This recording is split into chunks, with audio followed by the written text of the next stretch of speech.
So the digital landscape continues to shift as social media apps, listen, they're grappling with so many different challenges. So anytime we have social media questions, we turn to our media expert, Mohit Rajan's back on the show to help break this down for us. Great to have you, Mohit.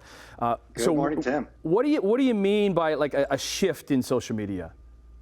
Just the past 6 months alone, if you start to backtrack some of the news we've been following, we started with this idea of what a TikTok ban could mean in government phones. And we've moved along to so many different stories, everything from Microsoft introducing OpenAI right to Facebook and Meta starting to charge for verification, to Google and Facebook in controversy right now over what news that they're willing to carry on their platforms. This social media shift right now, Tim, is an example of what happens when 4 different generations are actually online using these various apps. We have different needs, we have different wants, and the shift is about to happen across the board. You mentioned the media ban, and so that's Bill C-18 that did receive royal assent last week. So it's all about paying news organizations for linking or repurposing their content. So Meta has come out and said they're not doing this. Now, we don't know when that's going to happen. And Google is we're not really sure what they're going to do here.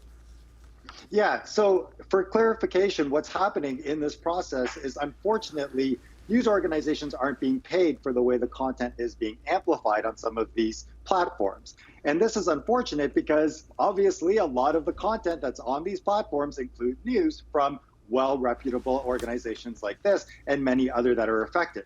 But that also goes to show another thing here, Tim.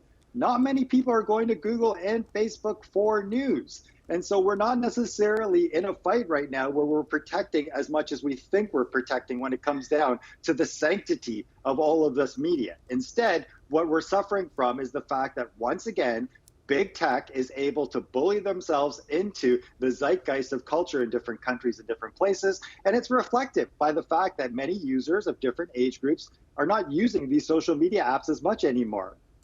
Why, we need regulations for these. Is that ever going to happen? Well, it's not only regulation, we need literacy, Tim. You know, digital literacy at the school level has to get back to a place where different generations and different demographics are being taught different things. Look, we as parents, we don't have all of the answers. When our kids ask us, you know, what's a Snapchat filter? What's offensive? What does this hashtag mean? What does this mean for my digital footprint in the future for getting a job? All of this has to come into conversation in this current shift. This idea from the school level right to the kitchen table. How are we having conversations about how the next generation is going to use social media and how we can all play in the sandbox together, or even if it's going to be relevant or not? We only got a minute left, but you're talking about these generations. So Gen Alpha, so that's like 2010 on. Like my kids are in that. They've lived a life with only having social media. Like do they know the current state of social media and how it's going to evolve? Yeah, this is where I feel like we're leaving not the best social media footprint behind for the next generation.